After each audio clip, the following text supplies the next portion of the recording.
Bonjour à tous, fidèles téléspectateurs de Afrobasket. Heureuse de vous retrouver pour un nouveau numéro de votre magazine de l'actualité du basketball africain qui débute tout de suite. Au sommaire de ce numéro, nous aurons Mini Basketball Mauritanie 2022. Nous aurons ensuite la dernière édition des clubs champions dames. Juste après, nous aurons le résumé du FIBA 3x3 Africa Cup U17 et U23. Et enfin, l'impact du 3x3 sur le basketball malgache. Du 24 au 27 novembre 2022, du côté de Nouakchott, en Mauritanie, a eu lieu la 4e édition du Forum africain du mini-basket, un moment très important pour ces gamins qui découvraient pour la première fois le basketball en regard. La 4e édition du Forum africain du mini-basket a été un succès. Ces 24, 25, 26 et 27 novembre 2022 n'étaient pas des jours comme les autres pour Larissa Maz et ses amis, car ils vont participer au Forum du mini-basket organisé par la Fédération nationale de Mauritanie et par le Bureau régional Afrique de la FIBA avec le soutien de la fondation de FIBA Afrique Basketball for Good.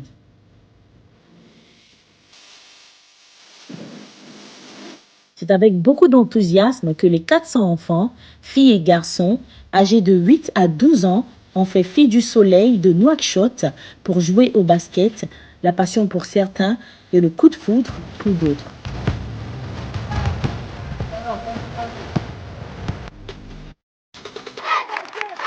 Nous sommes aujourd'hui en terre mauritanienne, particulièrement à Nouakchott, la capitale. Nous travaillons ici avec 400 gamins de 6 à 12 ans et 50 entraîneurs locaux. Sensibiliser les encadreurs et entraîneurs est un facteur très important pour l'instructeur Nour Amri. Ce 4e forum du mini-basket est extrêmement important pour nous en tant que techniciens parce qu'il nous permet un petit peu de sensibiliser tous les entraîneurs, parce que moi je travaille surtout avec les entraîneurs et les encadrants du mini-basketball, et sensibiliser sur la philosophie et l'approche mini-basket qui est entièrement, totalement différente de la philosophie et l'approche qu'on peut avoir avec des joueurs qui sont de U14, U16 ou U18. Ball, communiquez, parlez. Ball. Voilà, on est dit. Le président du conseil de développement de FIBA Afrique nous parle des objectifs. Donc on est là avec les 350 à 400 enfants. On est là aussi à accompagner l'apprentissage, le développement des connaissances de ces gens qu'on appelle délégués de mini-basket pays, qui seront plus tard, j'espère, des grands entraîneurs dans chaque pays. Le président de la fédération locale n'a pas manqué de remercier les organisateurs pour ce moment riche. Je voudrais commencer d'abord par remercier très vivement FIBA Afrique Basketball for Good et le ministère de la Culture, de la Jeunesse et du Sport de Mauritanie qui ont financé ce projet. Vous voulez continuer?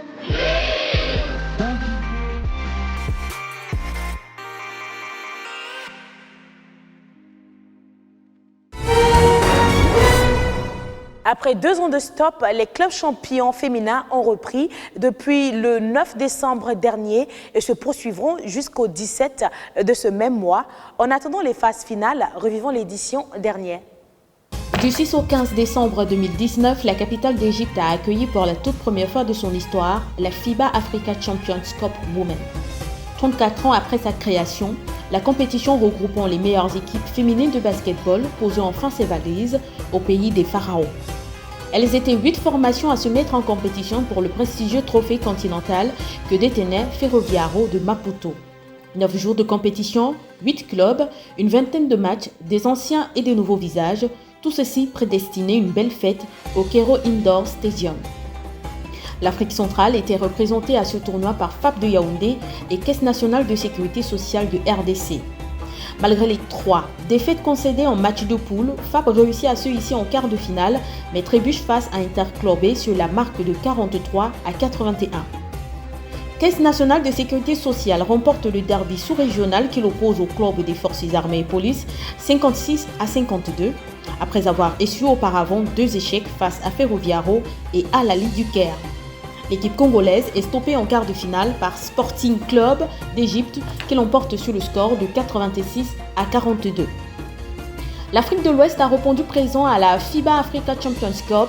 Mountain of Fire Minister du Nigeria et Energy BBC prennent part à la grande messe du basketball qui se déroule en Égypte. La formation béninoise démarre mal le tournoi en alignant des défaites et les choses resteront ainsi jusqu'au second tour où elle croisera Ferroviaro qui va l'écarter de la compétition avec un score large. Mountain of Fire Minister du Nigeria ne va pas traverser l'étape des quarts de finale, mais parviendra quand même à obtenir une victoire contre Energy BBC en match de poule.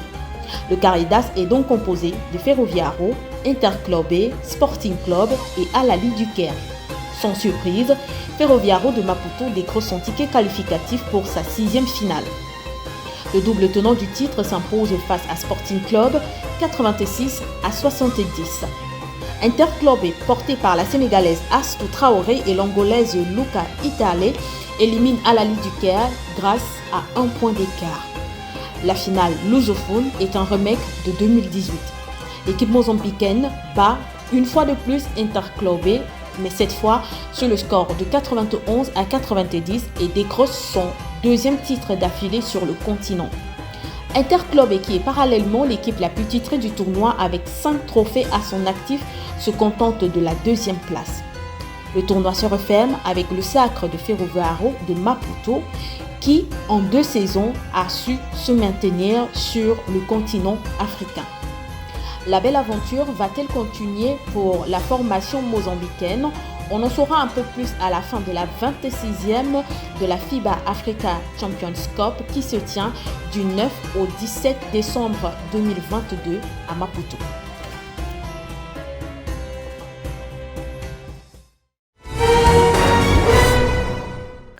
La fin du mois de novembre a été marquée par un événement africain très important, le FIBA 3x3 Africa Cup chez les U17 et les U23 en Égypte. Suivons le résumé avec Antoine Bell. L'Égypte, pays des pharaons et des pyramides, était la capitale du basket 3 contre 3 en Afrique du 1er au 4 décembre 2022. En effet, l'Égypte abritait la 4e édition du FIBA 3x3 U17 Africa Cup du 1er au 2 décembre et la 2e édition du FIBA 3x3 Africa Cup du 3 et 4 décembre 2022, ceci en dames et en messieurs. Dans la catégorie U17 messieurs, l'Égypte à domicile balaie tout de suite son passage. Bilan, 5 victoires et 0 défaites. Les U17 d'Égypte dominent la RDC en finale par un score de 20-17 et s'adjugent ainsi le titre continental. Chez les filles, les moins de 17 ans emboîtent le pas aux garçons en étant plus convaincantes. Bilan, 5 victoires en autant de rencontres. L'Égypte domine la RDC en finale par un score sans appel de 21-3. Maya Sayed d'Égypte est sacrée MVP de la finale avec 5 points à son actif.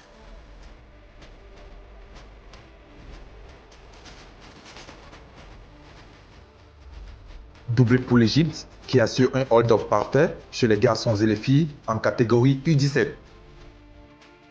Après les U17, place aux seniors les 3 et 4 décembre 2022. Et c'est ainsi qu'en jouant match après match, victoire après victoire, Madagascar atteint la finale et domine l'Égypte par un score de 20-17, avec 12 points de Livio Ratinarivo. 4 victoires et 2 défaites, ceci est le bilan de Madagascar, nouveau champion d'Afrique du basket 3 contre 3. Enfin chez les dames, la bande Absouraya Mohamed récidive. 5 victoires et 0 défaites au compteur, les filles du Nil détruisent tout sur leur passage. Elles enchaînent match après match, victoire après victoire, et dominent Madagascar en finale avec 9 points de l'intenable Soraya Mohamed.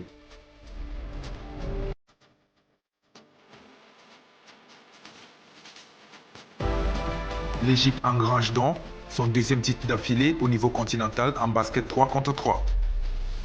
Madagascar en messieurs et l'Égypte en dames sont donc qualifiés directement pour la Coupe du Monde 3 contre 3 qui se déroulera en Vienne, en Autriche, en 2023. Le Madagascar a toujours valorisé la discipline du 3x3 depuis son avènement. Aujourd'hui, les Ankwai ont été sacrés champions d'Afrique. Quel impact sur le basketball local? On regarde. Après plusieurs échecs dans le basket de 5 contre 5, malgré l'accueil de 5 éditions d'Afro-Basket sans une seule fois atteindre la finale, la Fédération malgache de basketball a opté pour une nouvelle politique en 2015. Se tourner vers le basket 3 contre 3 qu'elle pense plus adapté au physique, à la compétence et les qualités des joueurs malgaches. Les résultats ne s'est pas fait attendre puisque l'équipe malgache a remporté la médaille d'or des Jeux africains à Rabat en 2019. C'est pratiquement logique parce que nous, on n'a pas la grande taille pour s'imposer chez les 5 contre 5. Vu la stratégie en 5 contre 5, ce sont les grands qui dominent. Pourtant, en 3 contre 3, on peut jouer très bien si on n'a même pas des grandes tailles. Il faut surtout avoir la dextérité, les adresses, la manipulation et les stratégies technico-tactiques en défense et en attaque. La fédération malgache espère que la récente réussite de l'équipe au Caire, avec un titre de champion d'Afrique chez les hommes et qualification pour la Coupe du Monde en Australie et vice-championne chez les dames, va inspirer les dizaines de milliers de licenciés de basketball de la grande île. Je crois que les jeunes comprennent que en jouant au basket, ça ne dépend pas seulement de la gabarit. Autre impact que la fédération espère après ces titres, le retour de l'engouement et la popularité du basket sur demi-terrain qui était à son paroxysme entre 1990 et 2010. Et que ça va les pousser à s'inscrire aux divers tournois régionaux et nationaux. Le basket sur demi-terrain a connu une petite période de sommeil, causée entre autres par le manque d'infrastructures et la montée de la popularité du foot après la réussite des Barrières à la CAN. Et je crois que chez les filles et chez les garçons, ce sera une bonne tremplin. Pour aller faire la compétition. Et après la compétition, on aura des élites, je crois. C'est la fin de cette édition. Merci à vous, chers téléspectateurs, de l'avoir suivi. On se dit à bientôt pour un nouveau numéro et au revoir.